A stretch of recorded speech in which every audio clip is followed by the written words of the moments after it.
Assalamualaikum warahmatullahi wabarakatuh. Pada minggu ketiga ini kita akan membahas masalah pemetaan masalah dan pemodelan sistem. Jadi nanti di sini kita akan mencoba memodelkan suatu kasus yang ada dengan model matematika. Tapi sebelumnya saya akan membahas apa sih model. Model itu bisa kita artikan sebagai suatu abstraksi atau penyederhanaan realitas dari suatu sistem yang kompleks ya. Jadi dengan model itu kita harus bisa menunjukkan hubungan-hubungan baik langsung maupun tidak langsung dari aksi atau reaksi dalam pengertian sebab dan akibat.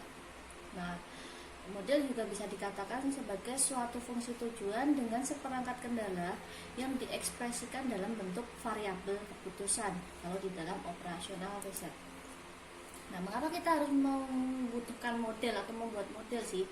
Jadi dengan model ini kita akan menemukan variabel-variabel yang penting atau menonjol dalam suatu permasalahan, sehingga kita bisa menyelidiki hubungan yang ada di antara variabel-variabel tersebut. Ya. Nah, ada beberapa model di sini, ada beberapa jenis model, yaitu ikonik, analog, dan model matematika. Tapi di dalam operasional riset, model yang sering digunakan adalah model matematika.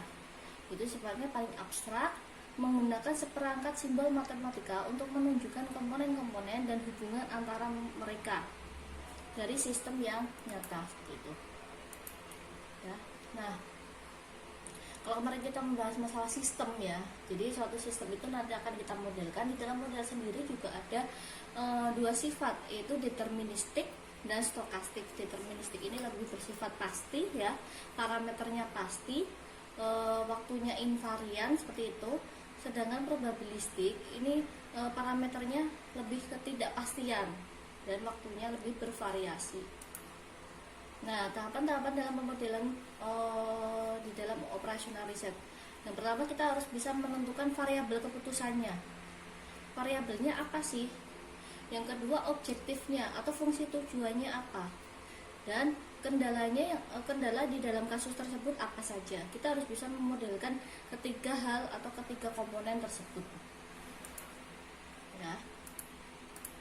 Nah, kita langsung masuk saja ke kasusnya. Sini ada kasus PT Berkah Semesta memiliki sebuah pabrik yang akan memproduksi dua jenis produk, yaitu ada Astro dan Cosmos. Untuk memproduksi kedua produk diperlukan bahan baku A, bahan baku B, dan jam tenaga kerja. Maksimum penyediaan bahan baku A adalah 60 kg per hari. Bahan baku B 30 kg per hari dan tenaga kerja 40 jam per hari. Kebutuhan setiap unit produk akan bahan baku dan jam tenaga kerja dapat dilihat pada tabel di bawah ini. Jadi di sini ada kebutuhan pada masing-masing produknya, yaitu bahan baku A, produk A membutuhkan bahan baku A itu berapa, bahan baku B berapa, dan tenaga kerja berapa. Dan juga untuk produk B beserta batasannya berapa atau kemampuan atau persediaan yang ada berapa. Nah, kedua jenis produk memberikan sumbangan keuntungan sebesar Rp40 untuk Astro dan Rp30 untuk Cosmos. Masalahnya adalah bagaimana cara kita menentukan jumlah unit setiap jenis produk yang akan diproduksi dalam setiap hari. Jadi masalah di sini adalah bagaimana kita bisa menentukan jumlah unit yang akan kita produksi dalam setiap harinya seperti itu. Yang pertama, ketika kita akan menganalisis atau memodelkan suatu kasusnya, kita harus lihat dulu kasus ini apakah kasus maksimasi atau kasus minimasi seperti itu. Kata kuncinya ada di keuntungan. Biasanya kalau kita membahas masalah maksimasi, kata kuncinya ada di keuntungan. Tetapi kalau kasusnya masalah biaya minimasi, berarti kata kuncinya adalah biaya seperti itu. Nah, tadi ada tiga variabel yang harus kita ada tiga komponen yang harus kita cari. Yang pertama adalah fungsi tujuannya. Kita bisa menganalisis bahwa di sini kasusnya maksimasi. Berarti objektifnya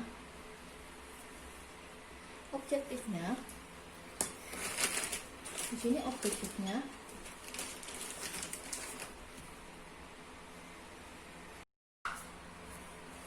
yang pertama kita akan menentukan fungsi objektifnya atau fungsi tujuannya.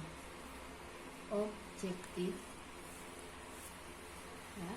Di sini adalah Z max karena kasusnya maksimasi sama dengan keuntungannya berapa sih? Ya, 40 X1 ditambah 30 X2. Oh iya, kita tadi ada kelupaan ya. Kita harus mengidentifikasi dulu atau mendeklarasikan variabelnya tadi. Variabelnya tadi ada 2 ya. Jika saya menggunakan X1 dan X2, berarti X1 ini adalah jumlah astro yang harus diproduksi. Sedangkan X2 itu adalah jumlah kosmos yang harus diproduksi. Jadi kita identifikasi variabelnya dulu. Variabelnya ada 2 karena produknya di sini ada 2, yaitu astro dan kosmos. X1 adalah jumlah astro yang harus diproduksi dan X2 adalah jumlah kosmos yang harus diproduksi.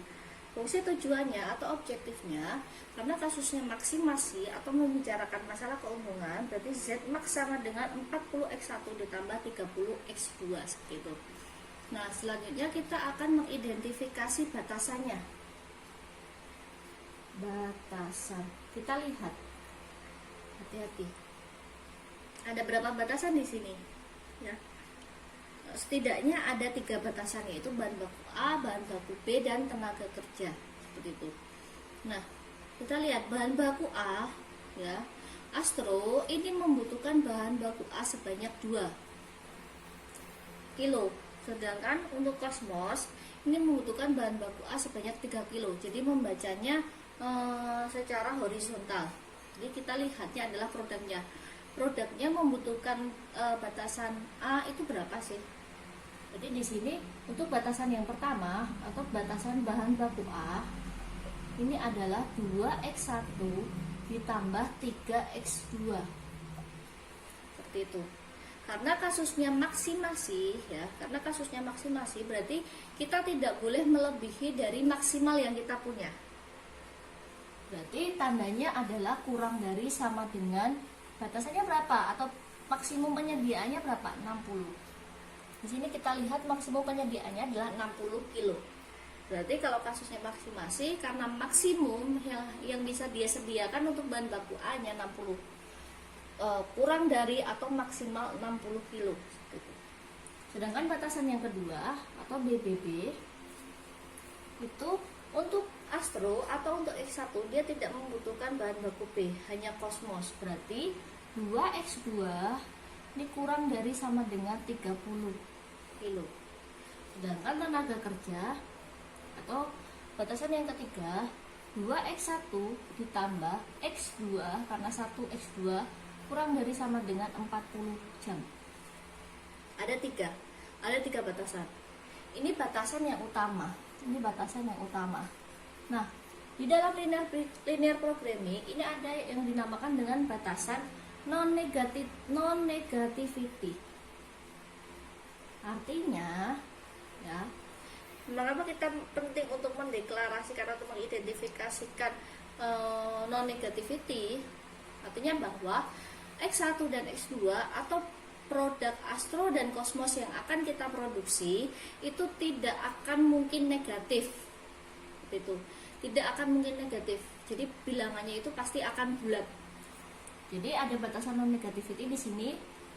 X1 itu lebih besar sama dengan 0 dan X2 ini lebih besar sama dengan 0. Nah, ini kita baru sampai pada tahap pemodelan matematikanya. Jadi yang pertama kita harus mengidentifikasi dulu kasusnya apa sih? Kasusnya maksimasi atau minimasi. Kalau kasusnya maksimasi berarti di sini fungsi objektifnya adalah Z maksimum. Seperti itu. Maksimasi keuntungannya berapa? Satu produk astro itu memberikan keuntungan sebanyak Rp40 dan satu produk kosmos memberikan keuntungan sebanyak Rp30. Variabelnya ada 2, X1 dan X2. X1 adalah jumlah astro yang harus diproduksi dan X2 adalah jumlah kosmos yang harus diproduksi. Batasannya ada 3, yaitu bahan baku A, bahan baku B, dan tenaga kerja. Kita melihatnya dari sisi batasannya, ya. Bahan baku A dibutuhkan astro sebanyak 2 kilo dan dibutuhkan kosmos sebanyak 3 kilo. Berarti dalam kasus ini kita membacanya secara horizontal. Bahan baku B, astro tidak membutuhkan bahan baku B, hanya dibutuhkan oleh kosmos sebanyak 2 kilo, ya, dengan batasan maksimum sebanyak 30 kilo, atau batasan maksimum penyediaannya hanya bisa 30 kilo saja. Sedangkan untuk tenaga kerja, astro membutuhkan 2 jam dan kosmos membutuhkan 1 jam. Dengan batasan yang dapat disediakan maksimum adalah 40 jam. Jangan lupa kita harus mendeklarasikan variabel non negativity-nya. Ini jika kasusnya maksimasi. Nah, bagaimana jika kasusnya minimasi? Nah, kita akan mencoba merumuskan jika kasusnya ini minimasi.